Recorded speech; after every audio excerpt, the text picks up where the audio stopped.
Oke, akuntansi aset tetap.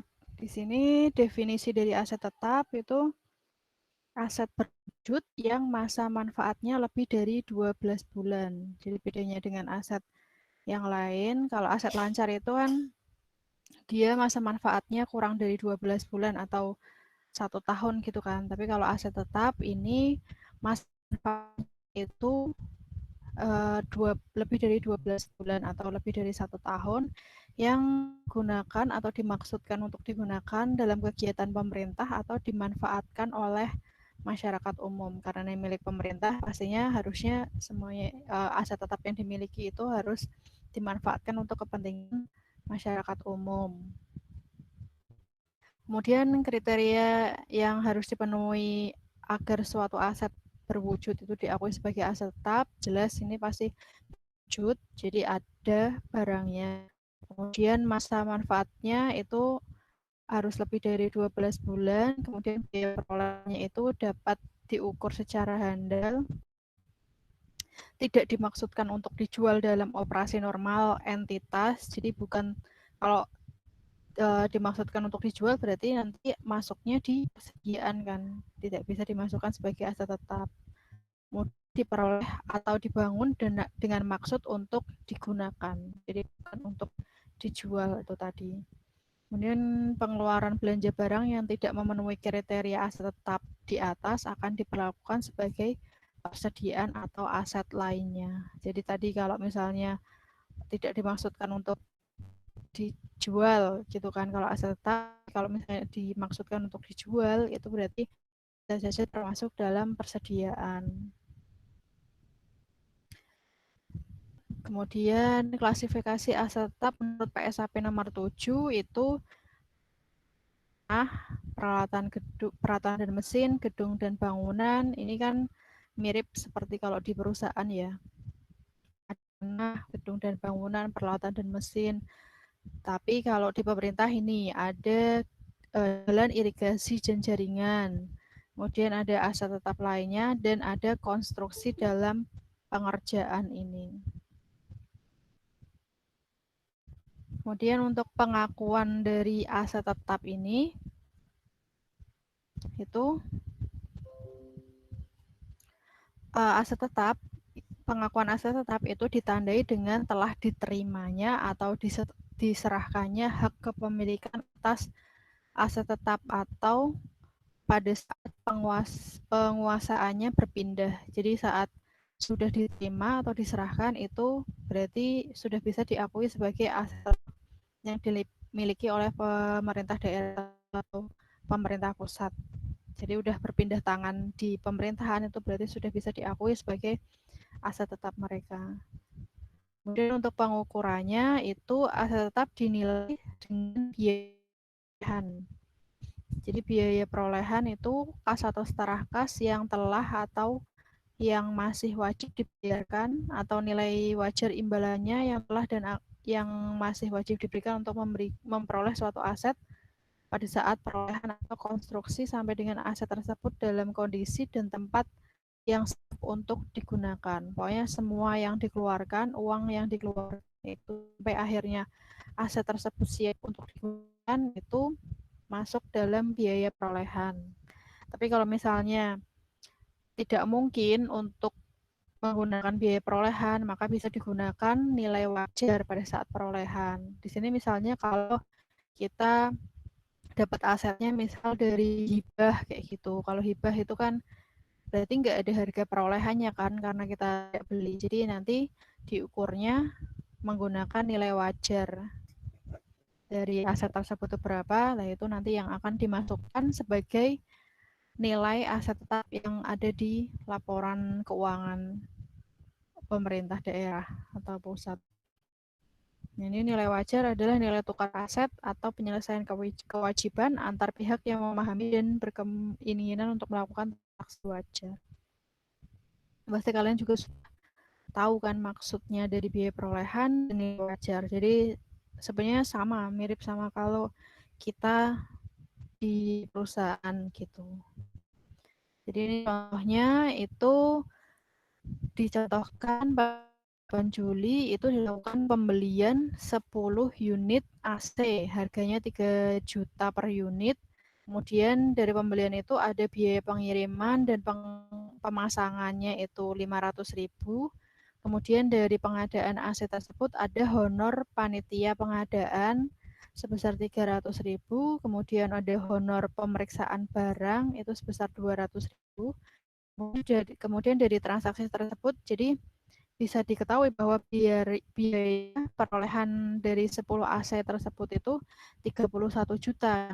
Itu dari 30 jutanya itu 3 juta kali 10, kemudian ada biaya-biaya yang dikeluarkan sampai AC tersebut siap untuk digunakan itu 1 juta, yaitu 500.000 untuk biaya kirim dan pemasangan, kemudian ada honor panitia pengadaan sama honor pemeriksa barangnya itu 300 sama 200, totalnya 1 juta. Jadi untuk yang akan dimasukkan di aset,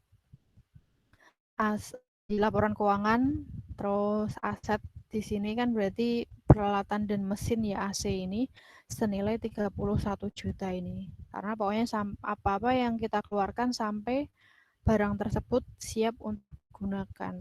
Jadi tidak hanya harganya saja, harganya itu berapa terus dimasukkan di neraca itu bukan, tapi pokoknya sampai barang tersebut akan. Terus di sini ada macam-macam cara untuk memperoleh aset. Di sini ada pembelian, yang pembelian itu bisa berupa pembelian sekaligus, pembayaran termin, atau sum nih. Terus bisa juga dengan pertukaran aset, donasi, swakelola, dan lain sebagainya. Jadi kalau pembelian lamsam ini atau gabungan itu biaya perolehannya nanti masing-masing ditentukan dengan mengalokasikan gabungan tersebut berdasarkan dengan perbandingan nilai wajar tiap aset. Nanti ada contohnya. Jadi kalau misalnya contoh itu untuk perolehan aset tetap dengan pembayaran sekaligus. Pembayaran sekaligus ini maksudnya itu contohnya beli 10. Terus harga per unitnya ini 700 per unit. Gitu kan. Kemudian untuk pencatatannya jadi langsung aja dicatat sebagai printer. Terus kreditnya utang belanja modal peralatan mesin. Karena ini belum keluar surat SP2DLS ini. Nah, kalau misalnya habis itu keluar surat yang SP2DLS-nya, maka tinggal dibalik aja kan utang belanja modal peralatan dan mesin pada RKPPKD.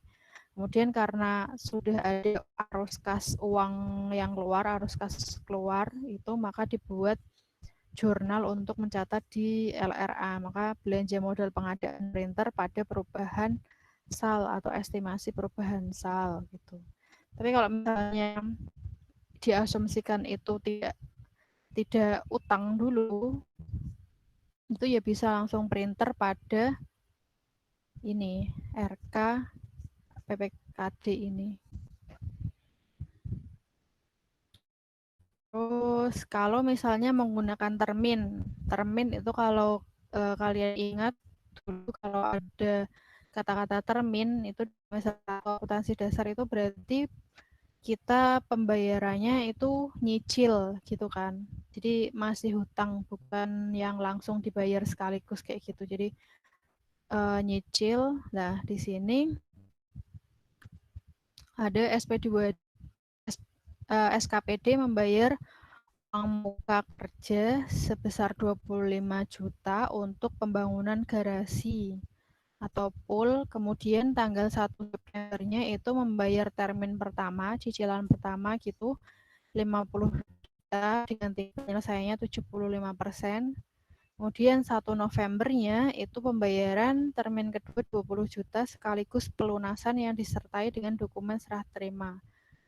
Jadi untuk mencatatnya berarti karena tadi uang muka yang pertama tanggal 1 Julinya maka dicatat sebagai uang muka pengadaan garasi pada RKPPKD. Kemudian dibuat ini yang untuk LRA-nya, belanja modal pengadaan bangunan gedung garasi atau pool pada estimasi Bansal. Itu untuk yang pembayaran uang muka. Kemudian tanggal 1 September itu ada pembayaran termin pertama. Jadi di sini ditulisnya konstruksi dalam pengerjaan. Jadi ini nanti masuknya itu karena nggak langsung selesai kan, ini kan pembangunan garasi itu, jadi nanti masuknya di konstruksi dalam pengerjaan dulu, baru nanti kalau sudah jadi itu nanti akan masuk di aset tetap. Konstruksi dalam pengerjaan, kemudian uang mukanya ini jadi dikredit dan utang belanja modal. Di sini totalnya 50 juta. Terus tanggal 5 September itu ada uang yang keluar tadi, utang belanja modalnya 25 juta pada RKPPKD, kemudian karena ada uang yang keluar, ini maka ditulis belanja modal pengadaan bangunan dan gedung garasi pada perubahan SAL.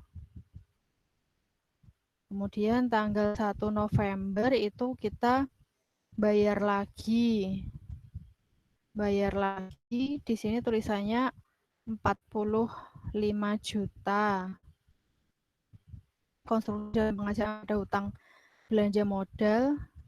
Dan tanggal 5 Novembernya itu baru dibayarkan uangnya, utang belanja modal pada RKPPKD, kemudian ditulis untuk estimasi perubahan SAL gitu kan, untuk jurnal LRA, maka belanja modal pengadaan bangunan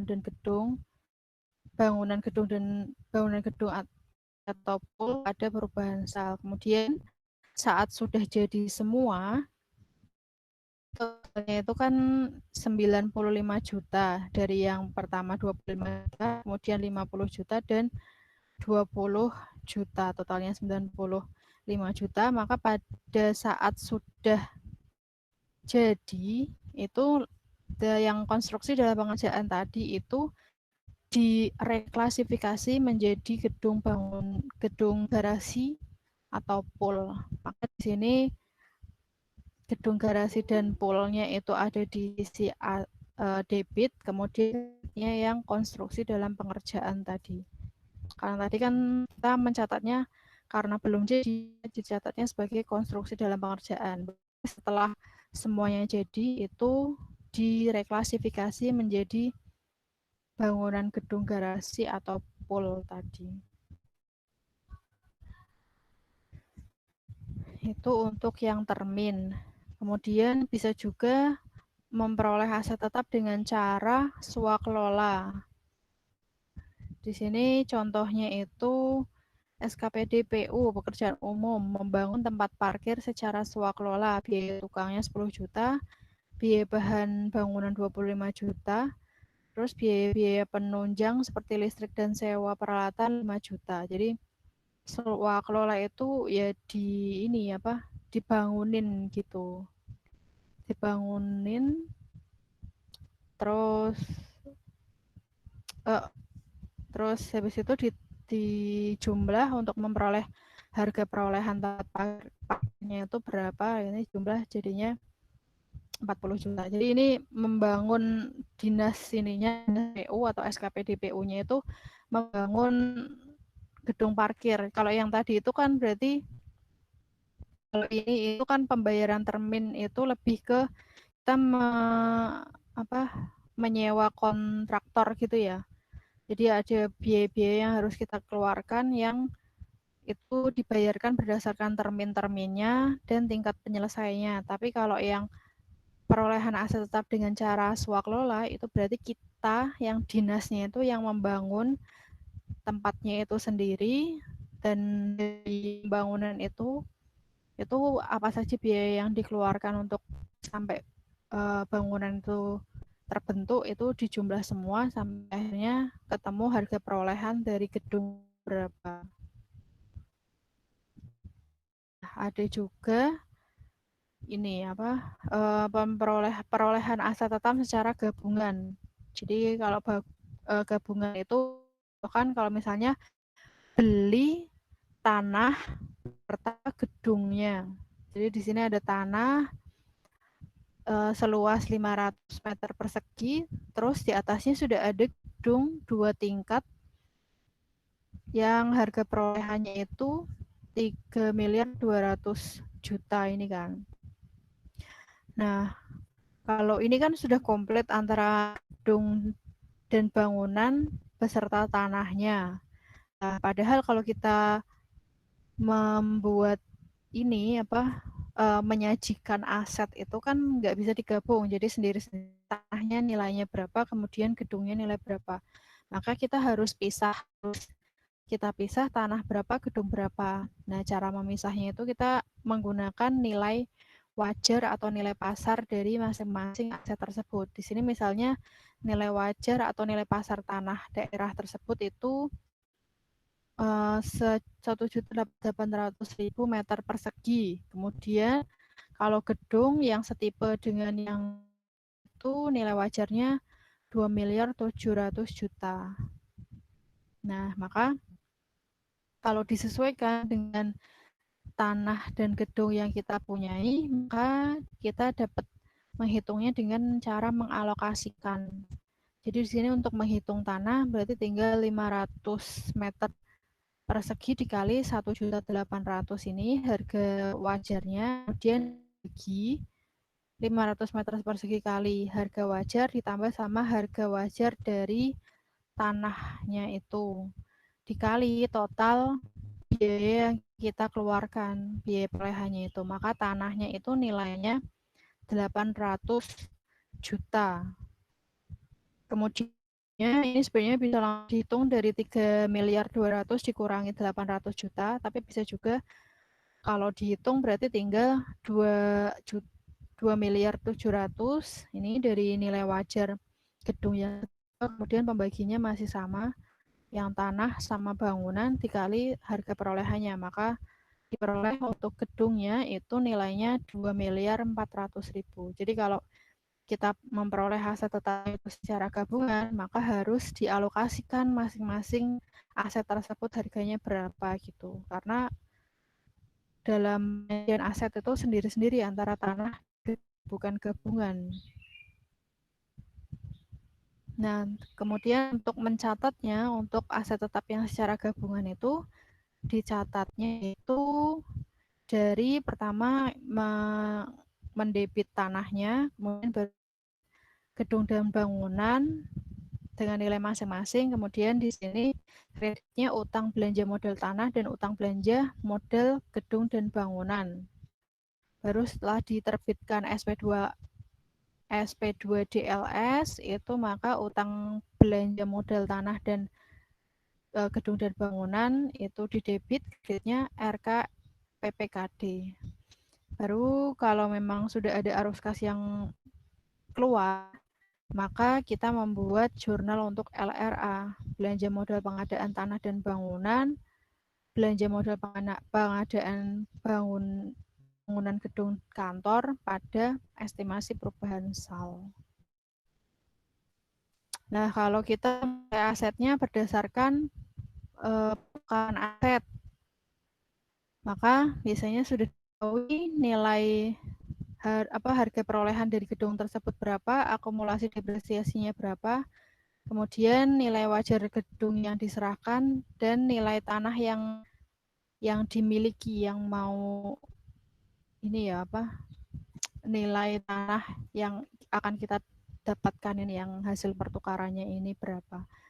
Jadi pertama yang didebit itu nilai tanah yang kita dapatkan. Tadi kan ada pertukaran aset, kita menukar gedung kantor dengan tanah, maka nilai tanahnya didebit, kemudian akumulasi depresiasi dari gedung kita yang tadi udah ditukar berapa, terus kreditnya itu gedung kantor tadi yang kan kita mau nukar gedung kantor tanah itu kan. Lah karena di sini ada selisih, itu nilainya itu lebih besar nilai setelah dihitung itu malah untung, maka di sini masuk di surplus penjualan aset dan itu masuknya di bagian kredit. Tapi kalau ternyata kita dalam pertukaran itu rugi, maka nanti masuknya di defisit penjualan aset dan bangunan, nanti masuknya di bagian debit gitu. Kalau defisit, kalau kita ternyata rugi pada saat pertukaran asetnya, maka masuknya di debit. Jadi tergantung kita surplus defisit. Nah, kalau hibah itu kan kita tidak ada harga perolehan, maka menggunakan nilai wajar dalam penentuan harga dari aset tetap tersebut. Maka di sini gedung bangunan pada pendapatan hibah dari lembaga swasta sebesar 60 juta untuk jurnalnya. Terus setelah perolehan itu biasanya kita ada pengeluaran yang harus kita keluarkan setelah kita memperoleh aset itu pada saat awal, dan di situ tujuannya adalah untuk memperpanjang masa manfaat atau yang memperpanjang masa manfaat atau yang kemungkinan besar memberikan manfaat ekonomi di masa yang akan datang. Itu bisa berupa kapasitas, dan bentuk kapasitas, mutu produksi, atau peningkatan standar kinerja. Maka pengeluaran yang kita keluarkan setelah perolehan awal dari aset tetap itu harus ditambah pada nilai tercatat aset yang bersangkutan. Dan itu biasanya kita sebut sebagai kapitalisasi ini. Dan biasanya penerapan kapitalisasi ini itu ditetapkan berdasarkan dari kebijakan akuntansi dari suatu entitas, yaitu ada suatu batasan jumlah biaya tertentu yang dapat digunakan dalam penentuan apakah suatu pengeluaran itu harus dikapitalisasi atau tidak. Biasanya ada batas-batasnya berapa persen kayak gitu. Terus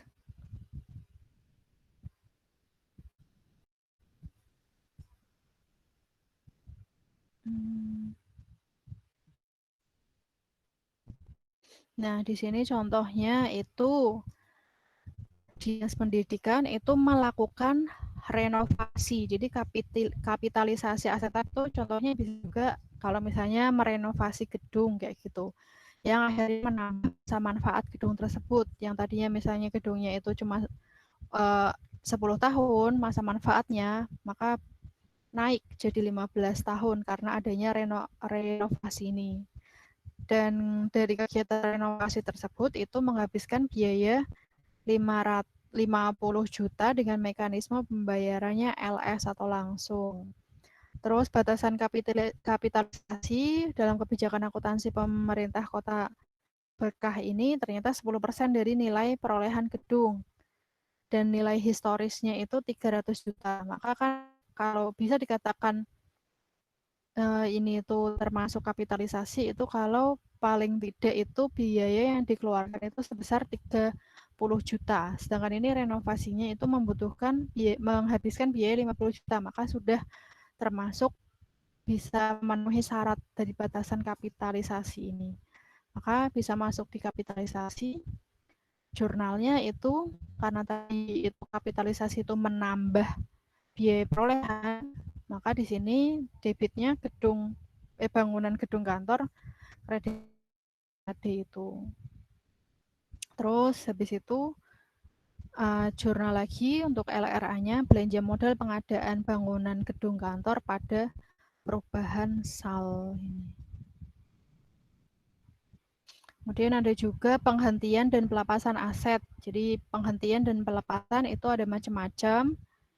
Di sini intinya dihentikan penggunaan dan tidak ada lagi manfaat ekonomi yang di masa yang akan datang. Jadi penghentian dan pelepasan itu bisa berupa pemusnahan, pemindah tanganan, atau bisa juga kalau misalnya termasuk dalam pemusnahan itu ya bisa juga yang terbakar, terus bisa juga karena dicuri, gitu. Pokoknya yang ya akhirnya tidak bisa digunakan lagi, itu termasuk dalam penghentian dan pelepasan aset tetap.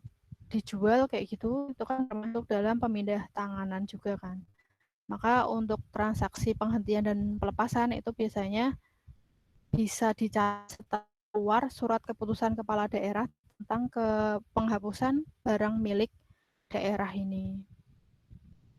Nah, untuk mencatat penghentian ini contohnya misalnya karena rusak kayak gitu, maka yang didebit adalah akumulasi penyusutan dari aset tersebut, kemudian yang kreditnya itu asetnya, yaitu kendaraan bermotor ini kan contohnya. Nah, kalau misalnya dia defisit, itu maka ada selisih. Nah, ini kalau defisit itu nanti masuknya di defisit penghentian aset peralatan dan mesin, karena di sini tadi berupa sepeda motor. Defisit itu masuk di debit. Tapi kalau misalnya kita ternyata untung, siapa tahu kan dalam penghentian aset tetap, kalau misalnya jual tadi itu untung, berarti nanti masuknya di surplus penghentian aset tetap dan itu letaknya di kredit. Kalau defisit itu masuknya di debit. Jadi dimasukkan dulu akumulasi, di bagian debit kreditnya itu yang asetnya, kemudian selisihnya itu gimana, kita apa rugi kayak gitu. Kalau rugi kita masukkan di debit, kalau untung kita masukkan di kredit. Terus kalau pemusnahan misalnya, kalau pemusnahan itu dicatatnya pertama di SKPD, nanti akan dicatat juga di bagian di PPKD. Jadi tetap awalnya kalau misalnya SKPD yang menyatakan bahwa kondisi asetnya itu rusak kayak gitu, jadi aset tetapnya pertama direklasifikasikan dulu menjadi aset lainnya. Makanya di sini aset tetap kredit, yang debitnya aset lainnya ditambah sama debit akumulasi penyusutan aset tetapnya. Baru habis itu diserahkan PPKD. Jadi yang dicatat di SPD-nya itu RKPPKD-nya di debit, kemudian kreditnya aset lainnya.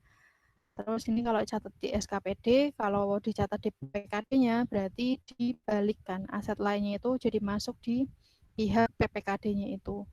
Baru nanti pada saat penghapusan dan itu sudah menjadi hak miliknya yang PPKD itu dan dihapus, maka di sini debitnya defisit penghentian aset lainnya pada aset lainnya. Jadi kalau misalnya kondisinya rusak, itu biasanya direklasifikasikan dulu dari aset tetap ke aset lainnya, baru nanti melalui PPKD dalam penghapusannya gitu. Pemindah tanganan itu juga mirip sama seperti pada saat tadi yang pemusnahan. Jadi pertama kita tetap melalui PPKD dulu. Dari SKPD itu diserahkan ke PPKD. PPKD-nya nanti juga mencatat untuk penerimaannya dari SKPD itu. Kemudian pada saat penghapusan itu reklasifikasi dari aset tetap itu direklasifikasi menjadi aset lainnya, baru nanti aset lainnya itu akan dicatat oleh PPKD sebagai di sini karena diperoleh kas, karena ini misalnya pemindah tanganan itu seperti dijual gitu kan, maka kas di kasda atau bisa juga dapat investasi jangka panjang, kemudian kreditnya aset tergantung kita menukarkan dalam bentuk kas atau dalam investasi jangka panjang gitu. Tapi tetap dalam urusan ini itu SKPD tidak bisa langsung menghapus atau menjual kayak gitu, tapi harus melalui PPKD. Kalau hilang kayak gitu juga harus lewat PPKD juga. Jadi mencatat yang itu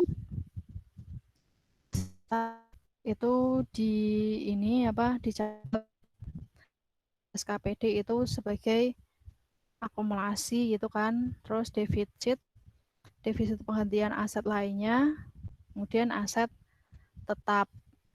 Nah, baru nanti pada saat penghapusan aset tetap tersebut, maka masuknya dicatat oleh PPKD menjadi tagihan jangka panjang TGR pada pendapatan TGR ini.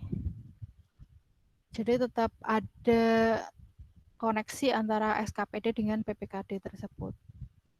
Ini kalau kalau diringkas ini seperti ini prosedur akuntansi aset tetap di SKPD. Jadi ada beberapa yang memang harus dicatatkan di PKD-nya. Di sini ada contoh kalau memperoleh aset tetap, LS gimana, pencatatan di SKPD, gimana pencatatan untuk PPKD, di sini udah komplit, nanti bisa dibaca sendiri. Sampai akhirnya reklasifikasi aset tetap ke aset lainnya itu seperti apa pencatatannya gitu, itu bisa nanti itu dilihat sendiri gitu ya, perbandingannya antara pencatatan SKPD sama PPKD. Kemudian tadi itu sebelumnya kita sudah membahas tentang konstruksi dalam pengerjaan atau KPD. Jadi itu konstruksi dalam pengerjaan itu masuk di aset tetap, tapi aset tetap yang masih dalam proses pembangunan. Jadi belum benar-benar jadi 100% gitu kan. Jadi belum bisa diakui sebagai aset tetap yang misalnya gedung atau jalan irigasi tadi itu, tapi masuknya di konstruksi dalam pengerjaan ini. Jadi suatu aset berwujud yang diakui sebagai konstruksi dalam pengerjaan itu jika syaratnya adalah besar kemungkinan bahwa manfaat ekonomi masa yang akan datang itu berkaitan dengan aset tersebut akan diperoleh. Kemudian biayanya itu dapat diukur secara handal, itu sama seperti aset. Ini kan dua syarat ini. Ini yang ketiga, syarat yang ketiga yaitu aset tersebut masih dalam proses pekerjaan. Makanya belum jadi benar-benar aset yang misalnya gedung atau jalan irigasi, tapi masuknya sebagai akun konstruksi dalam pengerjaan, dalam proses pengerjaan tadi itu belum 100% bisa digunakan. Untuk pengakuannya ini sama seperti tadi itu kan, diakui kalau misalnya ada masa manfaat, biaya perolehannya terukur sama aset tersebut masih dalam pengerjaan. Terus kemudian kalau pengukuran konstruksi dalam pengerjaan, kalau misalnya dalam bentuk swaklola tadi yang dinasnya atau SKPD-nya itu membuat sendiri gitu, mengerjakan sendiri tanpa ada kontraktornya kayak gitu, maka di sini itu yang nilainya itu diakuinya sebesar biaya yang berhubungan langsung dengan kegiatan konstruksi, kemudian biaya yang dapat diatribusikan pada kegiatan umum dan dapat dialokasikan ke konstruksi tersebut. Kemudian ada biaya lain yang secara khusus dibebankan dengan konstruksi yang bersangkutan. Pokoknya semua yang terkait dengan konstruksi dalam pengerjaan itu akan dimasukkan sebagai nilai dari KDP tersebut.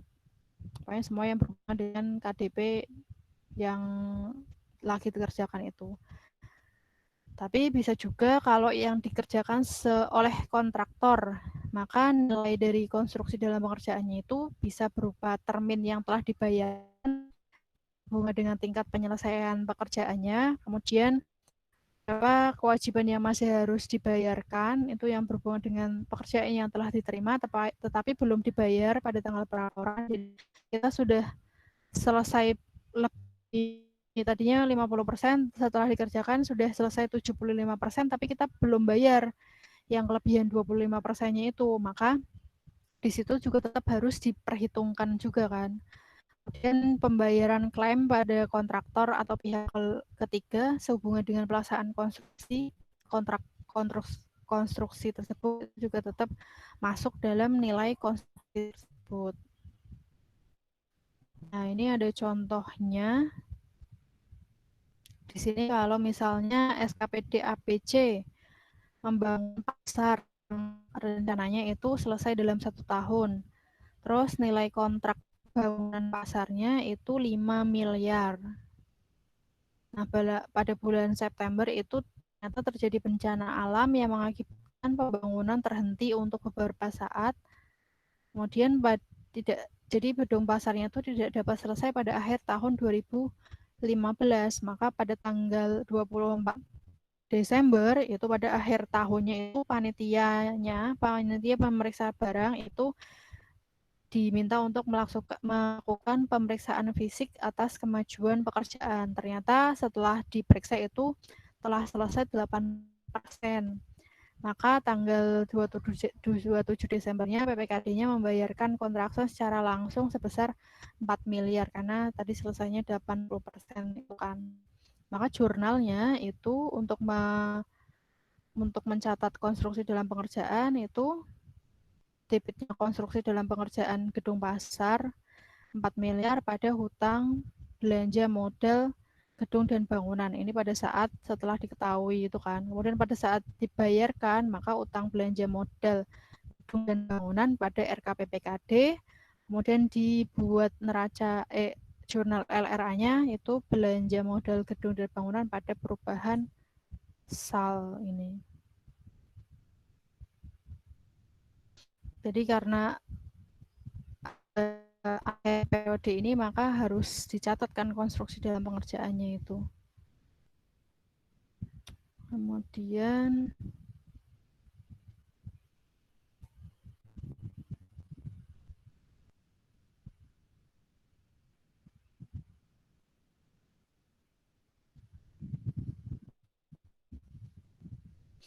ada juga contoh yang di sini contohnya itu ada perubahan kontraktor. Jadi yang pertama itu dilakukan pembangunan gedung stadion.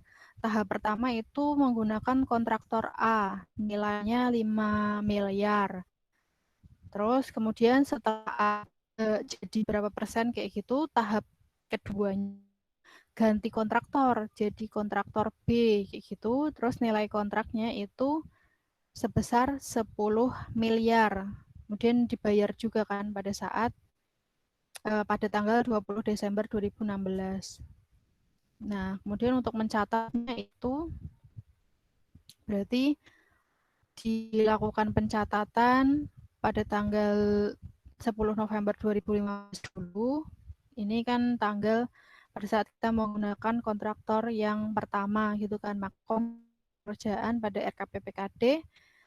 Terus dicatat juga LRA-nya, jurnal LRA itu belanja modal gedung dan bangunan pada perubahan SAL. Kemudian konstruksi dalam pengerjaan yang lanjutan itu dicatat juga, yang tadi nilainya 10M itu kan, maka dicatat dulu nilainya 10M gitu. Nah, baru pada saat sudah jadi itu di sini kan ini ya konstruksi dalam pengerjaan pada hutang belanja modal, kemudian dicatat juga utang belanja modal pada RKPPKD, kemudian dicatat LRH-nya belanja modal pengadaan gedung dan tempat olahraga pada perubahan SAL. Nah, di sini karena sudah jadi, maka kita perlu membuat jurnal reklasifikasi dari konstruksi dalam pengerjaan diganti menjadi gedung dan bangunan yang nilainya 15 miliar. Maka terbentuk jurnal yang ini selain jurnal yang tadi itu. Maka di sini ada jurnal debitnya gedung dan bangunan, kreditnya konstruksi dalam pengerjaan stadion itu. Jadi konstruksi dalam pengerjaan yang tadinya diakui sebagai aset yang di debit ini jadi dikredit karena direklasifikasikan menjadi gedung dan bangunan. Gitu.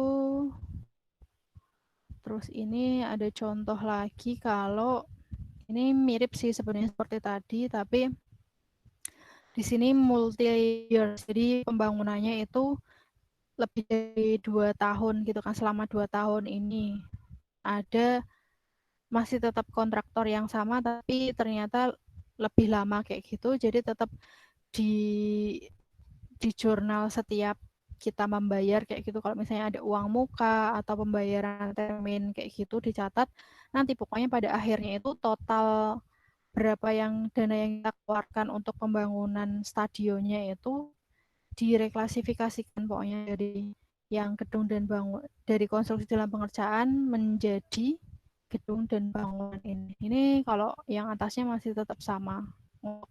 Kalau bayar itu seperti apa kayak gitu masih sama.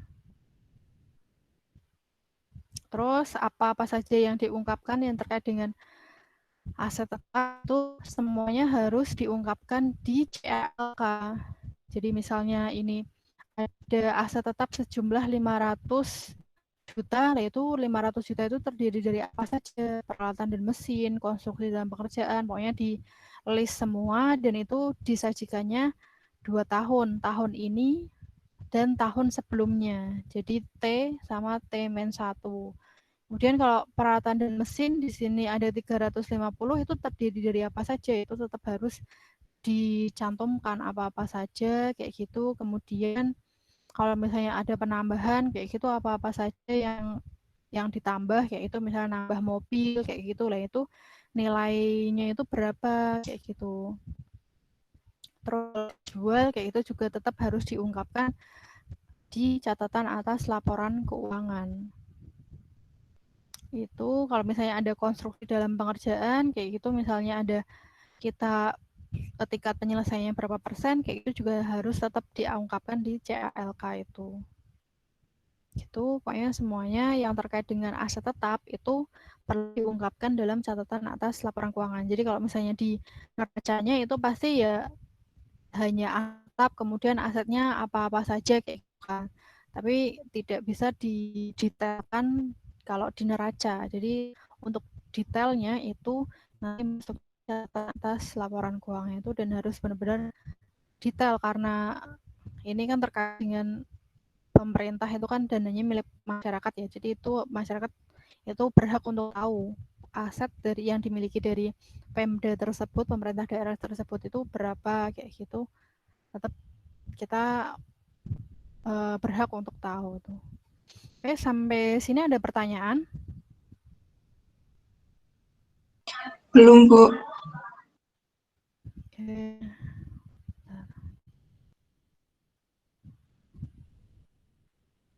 Sudah jelas ya? Berarti. Oke, kalau nggak ada pertanyaan, berarti nanti langsung latihan aja.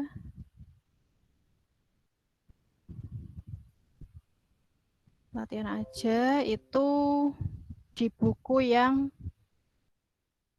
nih, buku oren itu coba dibuka yang bagian aset tetap.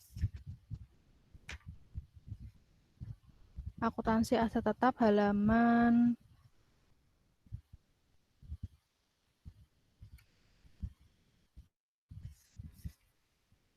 halaman 283 itu ada kasus 2 sama kasus 3. Untuk yang kasus 2 itu dikerjakan semua. Nomor 1, 2, 3. Terus yang kasus 3 itu kerjakan soal nomor 1 sama kok nomor 2.